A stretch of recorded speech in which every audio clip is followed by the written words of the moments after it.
Efectivamente hay una serie de ventajas que la gente desconoce de lo que significa hacer un testamento. Dejar ya ordenada la sucesión. Pero la mayoría de gente dice, pero si yo no tengo cosas, ¿para qué? O sea, ¿para qué voy a hacer un testamento si esto es... No, al final tengo 4 cosas que... Pero esas 4 cosas podrían ser una cosa importante si está ordenada, ¿no? Sí, además que el hecho cotidiano es que en algún momento muchas personas han dejado algunos problemas sin solucionar y sin conocer, por ejemplo, que tenían acciones, por ejemplo, con el tema de Telefónica, mucha gente falleció y tenía una línea telefónica que venía con sus acciones y desconocía. Entonces, necesariamente, hay que hacer un trámite sucesorio. Y ahí viene la complicación, porque hay que recurrir a las partidas de nacimiento, a la partida de matrimonio, y en muchas ocasiones, no son pocas, se advierte recién en ese instante errores en las partidas. Como por ejemplo cambio de nombres, claro, o lugares equivocados de nacimiento, o fechas equivocadas. O mal escritas, ¿no? Un apellido, en lugar de colocar una Z, le pusieron una S. Y se acabó. Y se acabó el problema. Comenzó el problema. ¿Y cuánto dura una rectificación de esa naturaleza? Si bueno, es que no... ahora ya es posible hacerlo también en sede notarial. Antes había que hacer todo judicial. Judicial, bueno, ese era para el sueño de los eternos. Exacto. Porque no había otra posibilidad. Efectivamente. Hoy ya se pueden rectificar las partidas también notarialmente, y la sucesión intestada también se puede hacer notarialmente. O sea, ¿qué es lo que tiene que hacer una persona para hacer un testamento? ¿Qué necesita? La ley ha establecido una serie de formas testamentarias. Obviamente la que otorga mayor seguridad y la que se ejecuta inmediatamente fallecida la persona es el testamento en escritura pública. Tiene que ir a un notario. Ya, y uno escribe, o sea, o llena una forma. Y conversa con el notario para que el notario tome nota de cuál es su voluntad. Correcto. El notario asesora y el notario redacta el documento. Entonces tiene la posibilidad de, conversando con el notario, llegar a un documento bien hecho, seguro, y que se va a ejecutar inmediatamente después de producir su fallecimiento. Ahora, evidentemente esta persona tiene que estar con los 5 sentidos sin duda bien saludables, digamos. De lo contrario, el notario no lo va a avalar ni lo va a formalizar. No, así es. Ahora, ¿esta persona puede dejarle a quien quiera sus bienes o hay una ley que está por encima de eso, ¿no? Exacto, no hay lo que se conoce como la libre disponibilidad de todos los bienes. Hay una parte, sí, que se puede disponer, independientemente de quiénes sean los sucesores, pero nuestra legislación protege a los hijos, digamos. Así es, la ley los llama los herederos forzosos. ¿Qué son? Los hijos de más descendientes, los padres de más ascendientes y cónyuge. En ese orden, o sea, primero los hijos, luego los padres, así esté casado, y al final el cónyuge. Es de tercer orden, pero el cónyuge concurre con hijos o concurre con los padres. Si una persona estamos hablando del 50%, ¿no? No. Este 50% que a veces uno lo tiene... Lo comenta o lo menciona, fluye muy natural. Ese 50% hace alusión a cuando hay bienes comunes, cuando uno se casa... Se han adquirido en matrimonio. Exactamente. Dentro del matrimonio se adquieren bienes y entonces se entiende que hay un régimen que se llama de sociedades gananciales, donde cada cónyuge participa del 50%. O sea, cuando fallece la persona, siempre se dice, el 50% es mío. Eso es cierto, pero ese 50% es por ser cónyuge, pero del otro 50% de la persona que falleció, también participa el cónyuge como heredero. Y si tiene... se gana de todas maneras. Sí. Es decir, el cónyuge tiene, vamos a decir, el 50% de... ¿Y por qué? Y ahí está por debajo de la posibilidad de los hijos, digamos.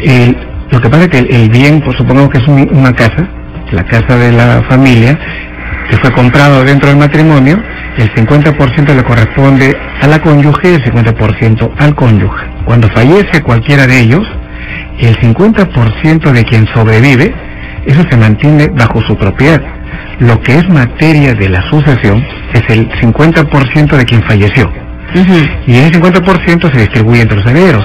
En el ejemplo, si estuvieran como herederos el cónyuge sobreviviente y 2 hijos, ellos van a participar como herederos, pero el cónyuge mantiene su 50% sobre el bien. Eso sigue siendo de ellos. Hasta que muere. Hasta y que pasa fallece. A los hijos. Así es. Si se mantienen los mismos herederos, a favor de ellos. Bueno, vamos a preguntarle a la gente si realmente está interesada en conocer sobre los detalles de dejar un testamento, que a veces no se necesita tener grandes riquezas para tomar la decisión de dejar un testamento, sino más bien se necesita querer dejar ordenadas las cosas para que no hayan problemas posteriores.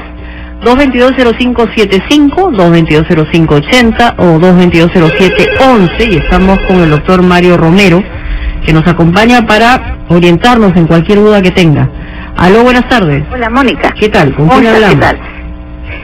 Una consulta. Una consulta, ya. Mira, yo me di cuenta recién, un testimonio de una propiedad de mi padre que dejó, que el registro público se ha equivocado por la notaría, quién sabe, en una letra de su segundo apellido.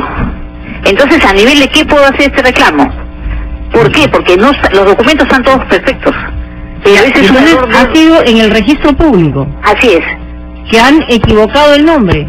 El apellido segundo es... Ya, acaba de haber un problema con la llamada. A ver, Chinito, cuidado que me estás cortando la llamadita. Gracias. Pero creo que usted entendió la pregunta, ¿no? Sí. A ver. Bien, parece que el problema radica en que al momento de inscribir la propiedad de esta persona han cometido un error en el segundo apellido. Sí. Entonces, si el documento que dio origen a la inscripción, supongamos una escritura pública, está bien, claro. Lo único que hay que pedirle al registro es que rectifique de oficio.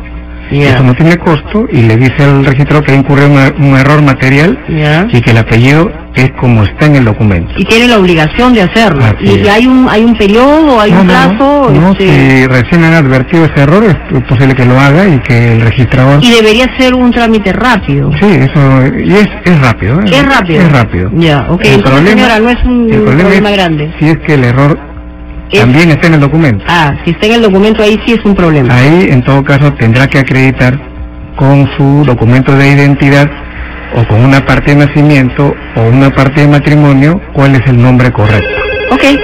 Aló, buenas tardes. Aló, buenas tardes. ¿Qué tal? ¿Con quién hablamos? Con Lidia de la Perla. Lidia, adelante con su pregunta. Buenas tardes, doctor. Una pregunta. Mi padre tiene un inmueble, una casa, y nosotros somos 4 hermanos. Él quiere ya en vida dejar el testamento dejándole la casa a nosotros 4. Tengo que llevarlo al notario, ya escuché eso, y el notario tiene que legalizar todo lo que él deje ahí en el testamento. Mi pregunta es la siguiente: nosotros para movilizar, digamos, o modificar la casa y construir los 4 hermanos, ¿uno tiene que esperar que mi papá fallezca o se puede hacer en vida? Ok, perfecto, gracias por llamarnos, sí. Bien, en este caso, si ustedes quisieran hacer modificaciones o hacer cualquier acto que ya implique la propiedad o la posesión de este bien, lo que tendría que hacer es no un testamento, sino un anticipo de herencia o anticipo de legítima. Es decir, que en vida su padre ya les está dejando en propiedad esta casa a ustedes 4, pero no como testamento, porque si es vía testamento, solamente se ejecuta cuando fallece la persona. Y recién a su fallecimiento ustedes tendrían la calidad de propietario. ¿Y ese anticipo de legítima también se hace a través del notario? También se hace ante notario. ¿Y es más o menos el mismo trámite? Sí, se presenta una minuta, también de acuerdo a lo Ahora, evidentemente tiene que estar de acuerdo el señor, pues, ¿no? Obviamente. Ese es lo primordial, digamos, ¿no? Es cierto, es una donación, ¿no? Que se llama un anticipo de herencia y que debe intervenir. Ahora, ¿qué lo faculta a él de que no vaya a ser que en algún momento uno de los chicos se vuelve trastornado y dice, lo saco a mi papá? Sí, bueno. Ha pasado, yo conozco gente que ha ocurrido eso, ¿no? No es el caso, pero digamos que hay que ponerse en el caso. Y no le voy a decir que son pocos los casos.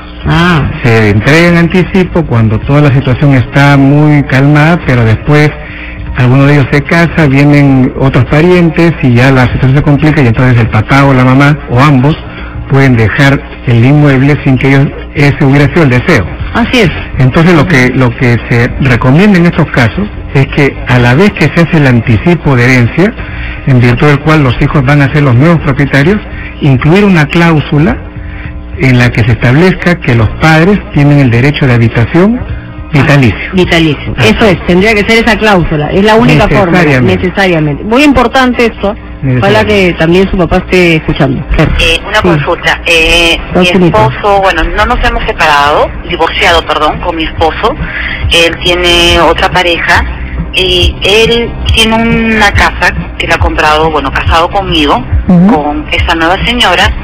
El 50% de la propiedad está a nombre de ella. He hecho una rectificatoria de la escritura en registros públicos, porque él se había puesto como si estuviera soltero. He hecho esa rectificación de ahora. ¿Qué va a pasar en el momento si es que eso continúa así y él, hay una parte de esa propiedad que está a nombre de esa mujer y otra parte que está a nombre mío? ¿Así va a continuar? Ok, ¿qué es lo que puedes hacer? Ok, pero bien zamarro también el caballero.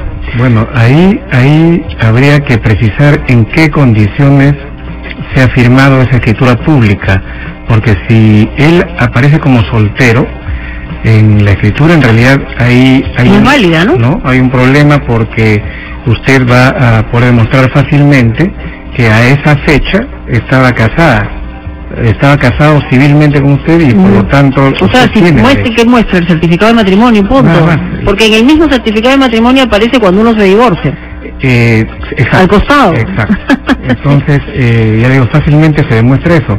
Seguramente la salida que se ha encontrado es que la adquisición de ese inmueble sea hecho a nombre de esta nueva pareja.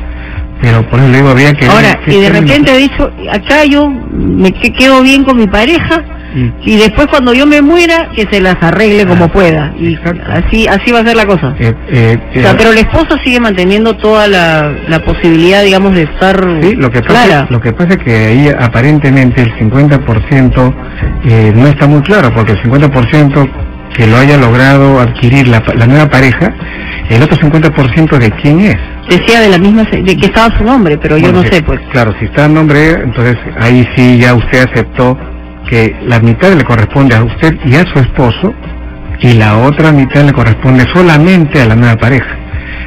Entonces, porque... ¿Y si se muere este señor? Él solamente heredaría, si aún mantiene el vínculo matrimonial, exacto. Porque del otro 50% no le corresponde nada. Pero entonces cada de una vez que se mueva en este momento para demostrar que eso no es... Claro, que se aclare bien el asunto. Ese asunto, porque ella no está teniendo el 50%. O sea, es ilegal que uno diga un estado civil distinto al que realmente tiene. ¿No es cierto? No sé si es un delito, pero es incluir una declaración falsa en un documento público. Ok, así que ya sabe lo que tiene que hacer. Aló, buenas tardes. ¿Hola? A ver si tenemos la llamada, 222-05... Aló, sí. Aló, buenas tardes. Sí, ¿qué tal? Adelante. Sí, una consulta para el doctor. Doctor, fíjese, yo tengo separado con mi esposa ya unos 5 años. Durante el matrimonio hemos, digamos, adquirido 2 inmuebles. Hemos hecho la separación de patrimonios, le hemos elevado a escritura pública, está inscrito en registros, en el registro personal. Mi esposa está en el extranjero en este momento. Entonces, unos me dicen de que si yo fallezco, ella ya no hereda, otros me dicen de que sí heredaría. Entonces, ¿qué es lo que yo podría hacer? Divorciarme, o en todo caso, ya cada uno tiene los bienes totalmente independizados. Ok, gracias por la llamada. A ver. Bueno, quien le ha dado la información que no hereda está equivocado, porque mientras usted esté casado, su esposa de todas maneras va a ser heredera suya. ¿Por qué? Porque la separación de patrimonios es un aspecto que solamente regula el tema de los bienes, ¿no?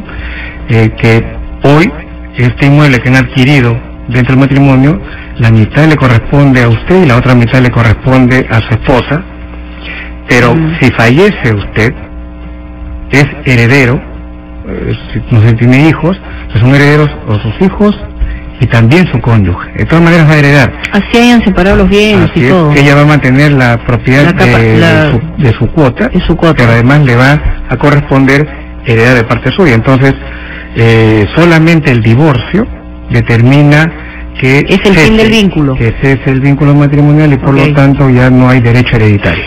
Tenemos otra llamada. Hola, buenas tardes.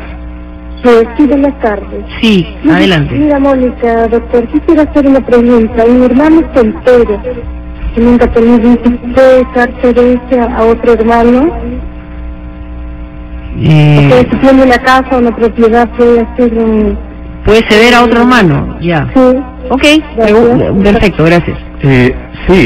Aun cuando hayan varios hermanos, en realidad la ley solamente establece la calidad de heredero forzoso a los hijos de más descendientes, padres de más ascendientes y cónyuge.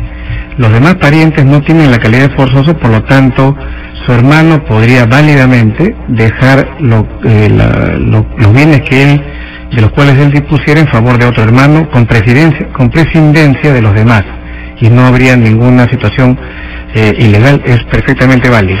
Ok, perfecto. ¿Tenemos otra llamadita? Aló, buenas tardes. Buenas tardes. Sí, ¿qué tal? Adelante, por favor. A ver, la pregunta es así, son dos preguntas. Uno, si un bien es comprado, digamos, no estando una de las personas casada con la otra, pero lo ponen por escrito como si fueran casados, ¿eso es legal? Y dos, ¿qué pasa si una persona fallece y el papá fallece primero, la mamá fallece después, pero ninguno de los dos se ha hecho, ¿cómo se llama esto? Repartición. La sucesión intestada. ¿Qué es lo que se tiene que hacer en ese caso? Ok, gracias. Muy bien, muchas gracias por su opinión o su pregunta. Bien, en el caso, en la primera parte de la pregunta se refiere a un acto de adquisición en el que han declarado ser casados cuando no lo están. En este caso, en realidad sí podría haber complicación porque si no intervinieron ambos y no se advierte claramente del documento que el acto de adquisición, la compra, se hace por los dos, en realidad podría ser cuestionado en el sentido que solamente intervino uno. Pero por ejemplo, si dos personas, sean de hombres o mujeres, o mixtos, deciden comprar un inmueble, sí lo pueden hacer, digamos. Claro, con la intervención de ambos, ¿no? Que se diga claramente que los dos están comprando, okay. Entonces, que tienen los dos además derechos sobre el inmueble. Exacto, entonces no sería una propiedad a título de sociedad conyugal, sino como copropietarios. Correcto, ok. Eso habría que ver cómo está redactado el documento. Y la segunda parte, aun cuando haya fallecido papá y mamá y haya transcurrido algún tiempo, no impide que se haga la sucesión de ambos. No hay problema. Se puede hacer simultáneamente o por separado y declarar quiénes son los herederos de cada uno de ellos. Y estos que ya son los herederos, hacer la distribución o la partición de los bienes. Ok, perfecto. Tenemos otra llamada, ¿no? Aló, buenas tardes. Aló, sí, señorita Mónica Delta. Sí, ¿qué tal? ¿Cómo está? Buenas tardes. Adelante. ¿Quería hacerle una consulta al doctor? Sí. Mire, mi padre, estando en vida, hizo un testamento sobre sus terrenos y sus propiedades y también, como lo especifica dentro de la minuta, ¿no? De acuerdo. Mi mamá también hizo su testamento, ¿no? O sea, ambos hicieron testamentos a pesar de que eran casados y también tenían en posesión ambas partes en la propiedad de cada uno de ellos. Entonces mi papá falleció, se abrió el testamento, se hizo la sucesión testamentaria, se hizo la minuta, lo levantaron a registros públicos y la que quedó como, o sea, dentro de la titularidad salió sucesión testamentaria, el nombre de mi mamá como viuda y los dos hijos que éramos dos nosotros, ¿no? Entonces lo que yo ahorita estoy preguntando, si hay la posibilidad de hacer una independización sobre una casa que mi padre tuvo. Entonces, y mi mamá también todavía posee un testamento, ¿no? En donde ella, si por A o B falla, su parte también nos está cediendo a nosotros, ¿no? Los hijos, ¿no? Ok, perfecto, gracias. Un segundito, vamos a la hora y regresamos con la respuesta. Pasarela. ¿Cuál es la respuesta para el señor último que nos llamó? Bien, habiendo fallecido el papá y existiendo ya inscrita la sucesión testamentaria en favor de la cónyuge sobreviviente y los dos hijos, entre ustedes tres, es posible que hagan la partición de uno o de varios bienes. Claro. No hay ningún problema. O sea, no debe haber mayor problema para... de lo que se va a hacer la partición es la parte que le correspondía a su papá. Porque de aquello que le corresponde a su mamá, ella mantiene la titularidad absoluta de eso que no ha sido materia de la sucesión. Bueno, muy bien, muchísimas gracias. Solamente nos queda recomendarle a la gente que la verdad, en vida es mejor arreglar todas nuestras cosas para evitar muchísimos problemas a las personas que se quedan en este mundo luego que nosotros hemos partido. Es una obra de bien en realidad. Y efectivamente aprovechar que en cada distrito hay varios notarios. Notarios, sí. Entonces... Y tampoco no es tan costoso, o sea, ¿no? más costoso es que se agarren y se peleen y a veces hasta se maten entre ellos por un tema de testamento, ¿no? Efectivamente, el costo que después hay que asumirlo es mucho más que el que puedan haber invertido en un testamento, que es un acto bastante sencillo. Muy bien, al doctor Mario Romero, gracias.